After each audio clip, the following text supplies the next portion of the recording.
गाजियाबाद में सूर्या हत्याकांड के मुख्य आरोपी असद को पुलिस ने एनकाउंटर में मार गिराया था। इस एनकाउंटर को लेकर यूपी की सियासत गर्माती हुई अब नजर आ रही है। विपक्षी नेता असद के एनकाउंटर को लेकर योगी सरकार पर सवाल खड़े कर रहे हैं। महाराष्ट्र में समाजवादी पार्टी के अध्यक्ष और विधायक अबू आजमी ने यूपी पुलिस की कार्रवाई पर सवाल उठाया। उन्होंने योगी सरकार पर धर्म देखकर एनकाउंटर करने का आरोप लगाया है। अबू आजमी ने कहा कि कोई व्यक्ति क्रिमिनल है तो उसे सजा होनी चाहिए, अगर बड़ा अपराधी है तो उसे फांसी की सजा दे दो, लेकिन यूपी में धर्म देखकर एनकाउंटर किया जा रहा है। नहीं, ये बिल्कुल गलत है।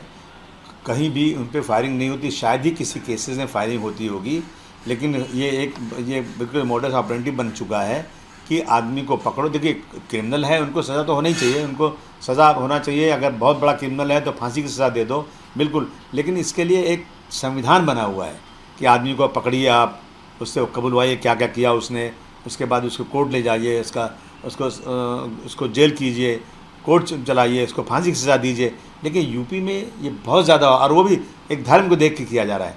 अगर किसी मुसलमान को किसी ने मार दिया तो उसका एनकाउंटर जल्दी नहीं होता है, किसी यादव को मार दिया उसका एनकाउंटर जल्दी नहीं होता है, लेकिन किसी हिंदू को किसी और मुसलमान ने मार दिया या किसी यादव ने मार दिया तो उनका जल्दी एनकाउंटर होता है। ये कोई तरीका नहीं है।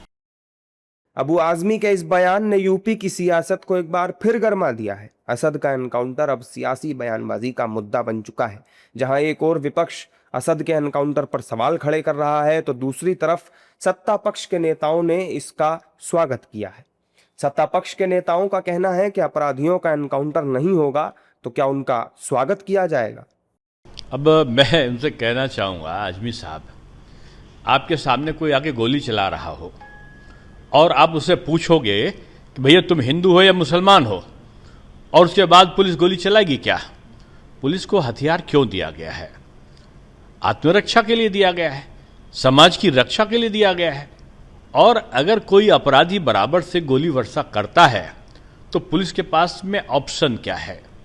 मैं समझता हूँ उत्तर प्रदेश की पुलिस निष्पक्ष है और अपराधियों के मन में डर है, लेकिन आम नागरिक के लिए मैं समझता हूँ कि एक अच्छा वातावरण पूरे उत्तर प्रदेश में बना है। नहीं, इनकाउंटर अगर धर्म देख के दिया जा रहा है तो विकास दुबे का ब्लड ग्रुप क्या था?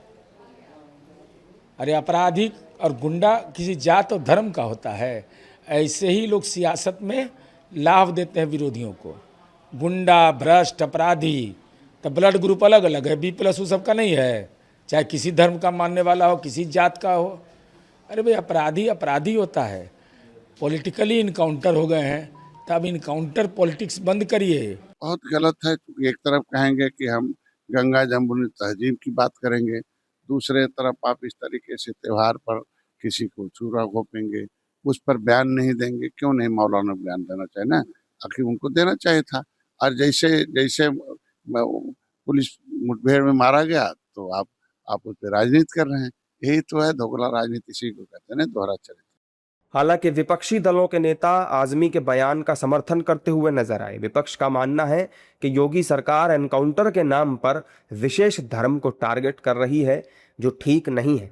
देखिए, वैसे तो जो असामाजिक तत्व हैं, जो क्रिमिनल्स हैं, उनका कोई धर्म नहीं होता है, पहली बात तो यह है। लेकिन अगर सरकार इस तरह से अगर पिक एंड चूज करता है, भेदभाव करता है, तो ये उचित नहीं है। ये मेरा ख्याल है कि नहीं होना चाहिए। उत्तर प्रदेश में जो सरकार है ना, ठोको शासन है, ठोको शासन है वहाँ।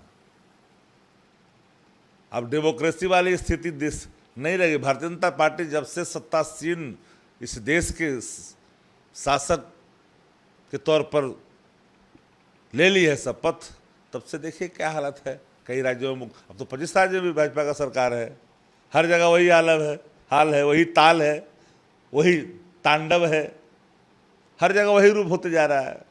बकरीद पर आरोपी असद ने सूर्या को अपने घर बुलाकर चाकू से गोदकर उसकी हत्या कर दी थी, जिसके बाद आरोपी असद पुलिस एनकाउंटर में ढेर हो गया। वहीं गाजियाबाद पुलिस ने असद के अवैध मकान को ध्वस्त करने के लिए 15 दिन का अल्टीमेटम दिया है, यानी जल्द ही बुलडोजर कार्रवाई की जाएगी।